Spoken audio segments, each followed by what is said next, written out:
Portugal. Imigração, custo de vida e segurança. O debate que divide o país. Durante séculos, um país de imigrantes.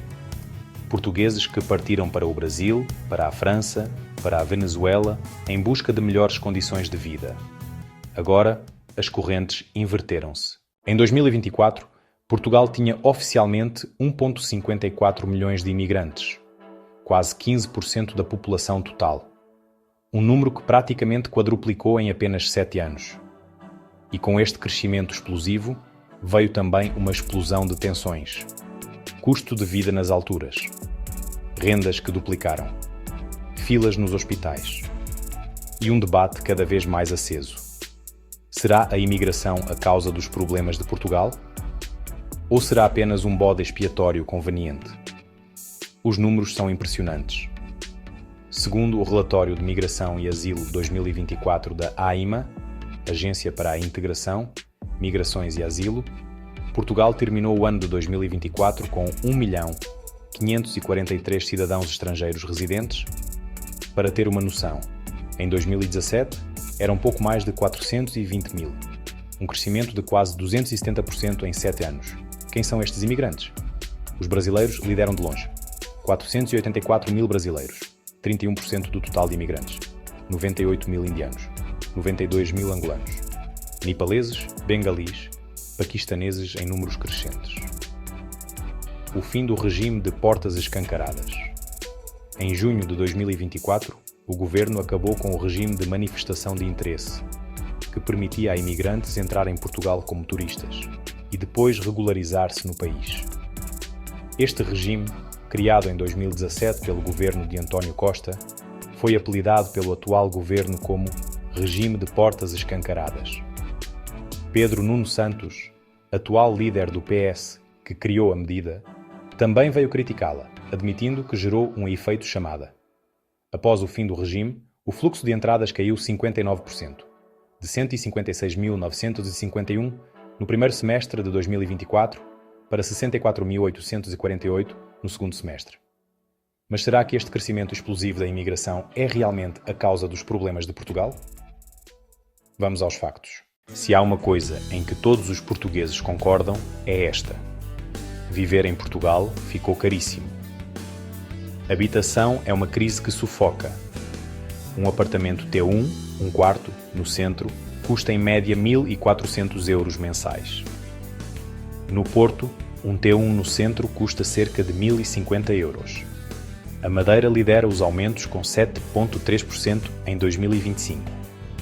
Para colocar isto em perspectiva, o salário mínimo em Portugal é de 870 euros. O salário médio é de 1.777 euros. Isto significa que para muitos portugueses, mais de 60% do salário vai para a renda da casa. O custo de vida mensal para um casal sem filhos gira em torno de 1.900 euros.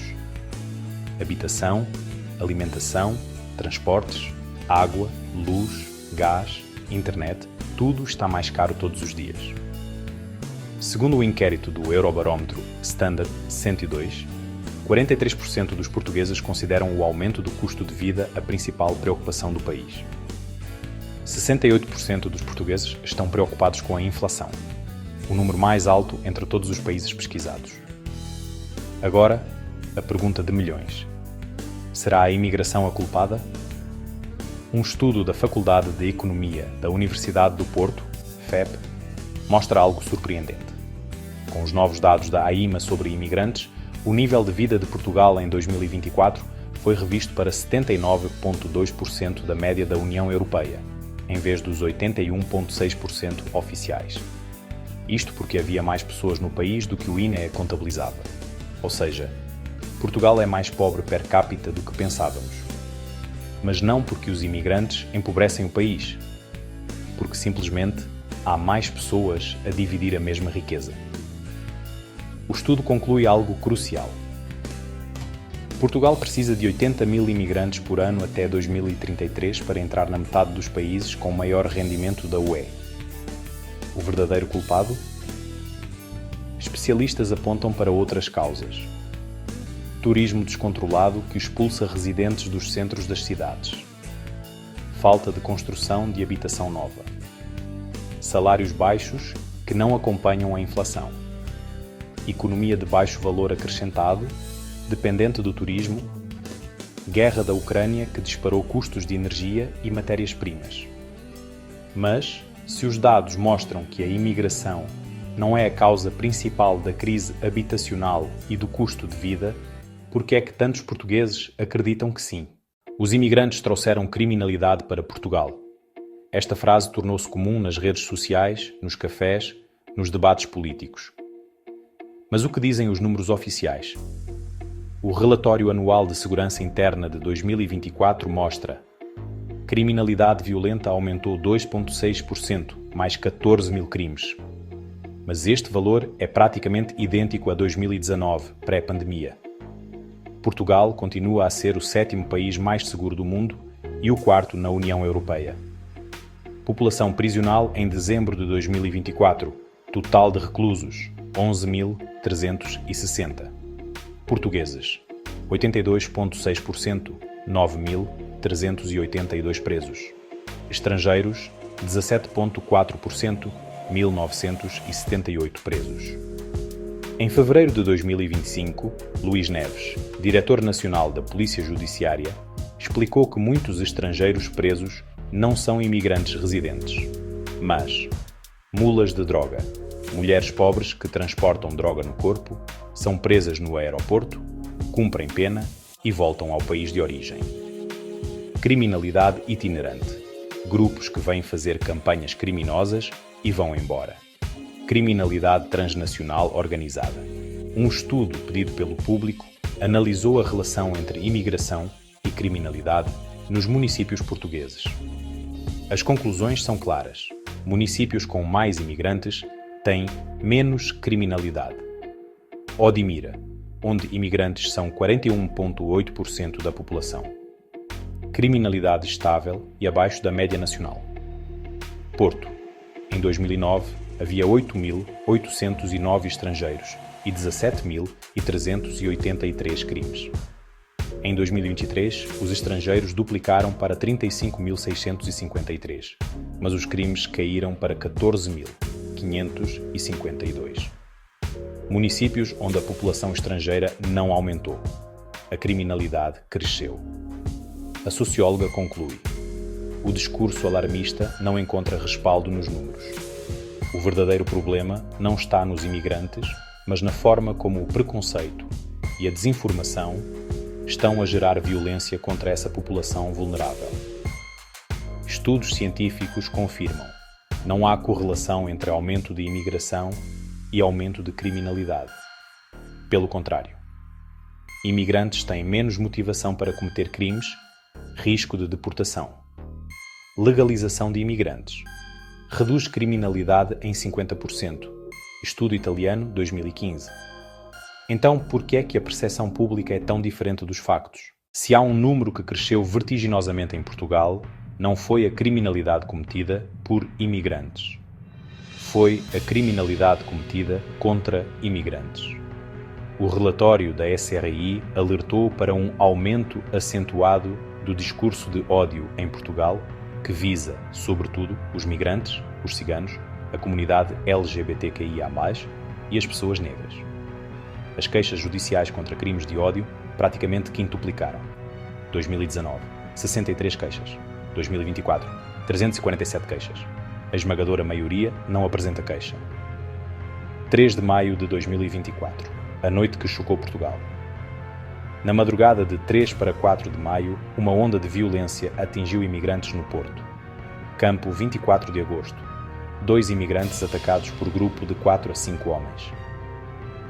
Rua do Bonfim. 10 imigrantes agredidos na sua residência por grupo de 10 homens, armados com paus e alegadamente arma de fogo. Rua Fernandes Tomás. Outro imigrante atacado. 6 pessoas foram detidas, entre elas um agente da PSP, Polícia de Segurança Pública. Em agosto de 2024, o EDMO alertou: Portugal tornou-se o epicentro na Europa na disseminação de ataques de ódio aos imigrantes por meio de notícias falsas. A ascensão da extrema-direita. Grupos neonazistas como 1143 e Blood and Honor, Sangue e Honra, ganharam visibilidade. O RASI 2024 incluiu o Blood and Honor como grave ameaça, mas depois retirou a referência, possivelmente para não atrapalhar investigações. Em 2024, Portugal teve pelo menos 5 manifestações de rua, tendo como alvo os imigrantes.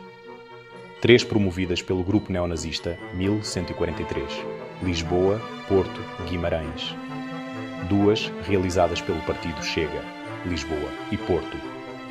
Um inquérito revelou que 60,8% dos portugueses rejeitam cidadãos do subcontinente indiano e 58,2% rejeitam brasileiros. Portugal está dividido, e as divisões são profundas. De um lado, argumentos contra a imigração descontrolada. Não há casas para os portugueses, quanto mais para imigrantes. Os serviços públicos, hospitais, escolas estão sobrecarregados. Precisamos de mão de obra qualificada, não de analfabetos. Deve haver controlo de fronteiras e quotas por nacionalidade. A segurança das cidades piorou. Estes argumentos vêm de portugueses comuns, mas também de partidos como o Chega, extrema-direita, e até de sectores do PSD e do PS. Do outro lado, argumentos pró-imigração e contra a xenofobia.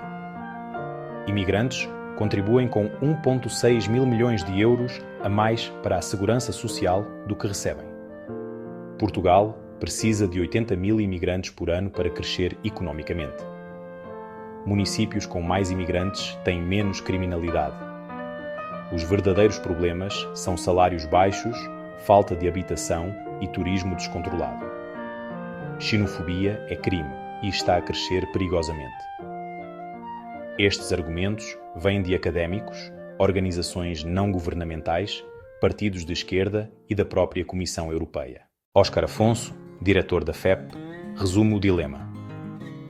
É possível transformar desafios em oportunidades e aumentar a competitividade da economia. Tal pressupõe uma imigração regulada pela economia e capacidade de absorção social, sem portas escancaradas, mas também sem muros. 18 de dezembro de 2025, Dia Mundial dos Migrantes. Um grupo de imigrantes e descendentes publicou uma Carta dos Imigrantes para um Consenso na Imigração. As frases são poderosas. O perigo não está apenas nas palavras agressivas, está também na indiferença que normaliza a xenofobia e o racismo. Queremos direitos e deveres e queremos ser parte da solução, porque já somos parte da sociedade. Se Portugal prosperar, vai prosperar para todas as pessoas, nativas ou imigrantes, mas se falhar, falhará para todos.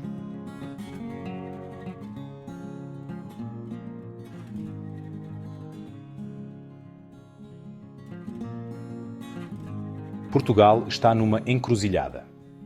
Não há correlação entre imigração e criminalidade. Imigrantes contribuem mais para a segurança social do que recebem.